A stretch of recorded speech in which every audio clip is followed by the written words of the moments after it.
I went on the Fox News. Third time I've been. Third time's a charm. Congratulations. And I'm 2 hours delayed. I wasn't doing this from home. And normally they just park you in a local studio. And you go down to the local TV station. They, connect you. But out in Las Vegas, I didn't know what they were going to do. I said, well, I'm okay with coming on. And just so I'm clear, they don't pay me appearance fees. It's, pro bono work, if you will. I said, sure, I'll come on. But you got to give me a car. And you got to give me a studio in Vegas because I'm going on vacation. And so anyways, the lady's like, well, do you really need a car? It's just right down the block. I'm like, well, but it's not my home turf. I'd prefer a car. And she said, yeah, but you don't need a car. You can walk there. It's pretty close. Here's what I didn't know until I got to Vegas, Fancy Brian. Pretty close was across 2 highways.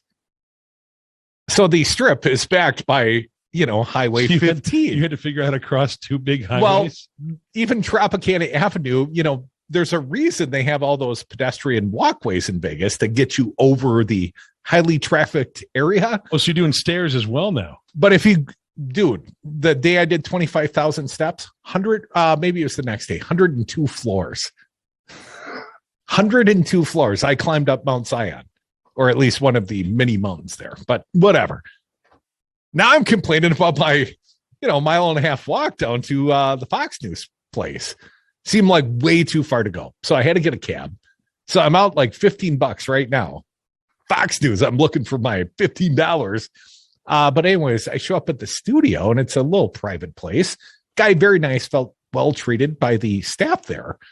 But I realized, it's off Dean Martin Boulevard, which I got to know a little bit because we got a rental car, drove around Vegas a bit. But I'm telling you, man, there was no way I was getting a cab back. I would have had to basically walk back across a couple highways. And the camera guy gave me a ride. He's like, he took mercy on me.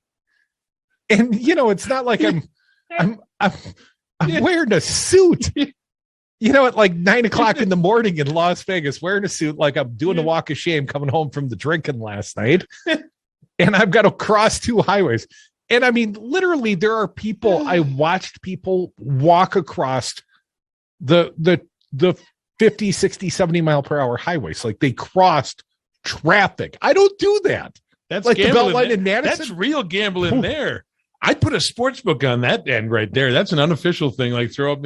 That's with chalk. That's like stuff the Running Man does. So anyways, just feeling happy to be alive just to get to the Fox News interview. And somewhere over the course of the morning, and I was still sleeping in on Vegas time and all that kind of stuff. And apparently Joe Manchin had gone on the Foxy News Sunday, now hosted by Brett Baer, at least it was that Sunday, and said, I'm killing the Build Back Better. So they tell me, let's talk about Build Back Better. Mike Emanuel's the host of this Foxy News show I'm going on. I'm like, all right, man, there ain't one, but sure, I got plenty to say. Like Merry Christmas to everyone except you, Joe Manchin. Pretty much. And they get me on and they start asking me about smash and grab crime. Oh, kind of like they asked you on for the other thing, and they asked you about the imminent immigrant. Yeah, why the border crisis, and why is it my and Joe Biden's fault? Oh, so they've got me on, and I can't even see the host. I didn't even see the preview video. I'm staring at a blank void in studio lights, and they've got like a little X where I'm supposed to look at where the camera is. But they don't even have monitors. I can't even see the host or what they've played to lead into me. Oh, so you're in limbo right Total now. Darkness. And they lead me in with smash and grab crimes. And this is how I reacted with very little notice and a little bit of a Vegas hangover, I got to admit. Early last Sunday morning, Crudy on Foxy News, cut 5. Well, of course, no one likes crime. I don't think that anyone is for crime.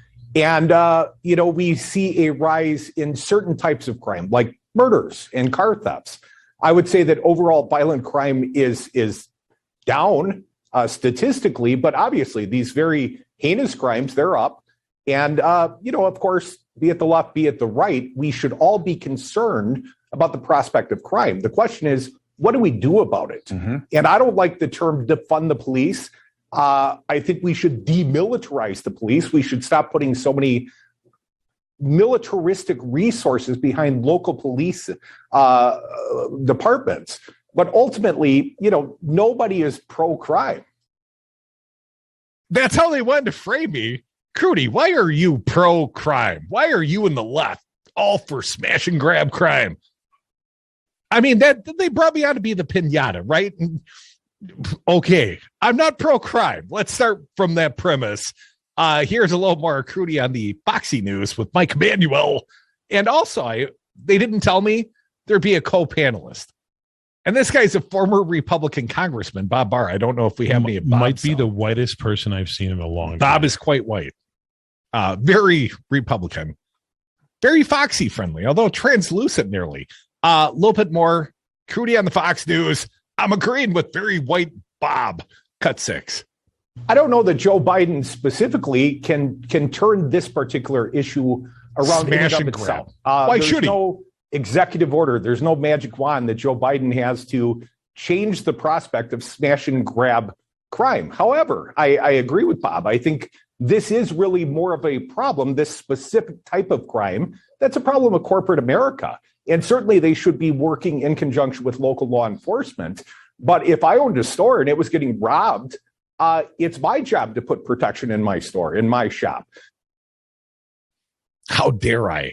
That's not the narrative they were going with. So one more crack at why is this all, your problem, Crudy? And I thought we were talking about Build Back Better that morning, but apparently smash and grab.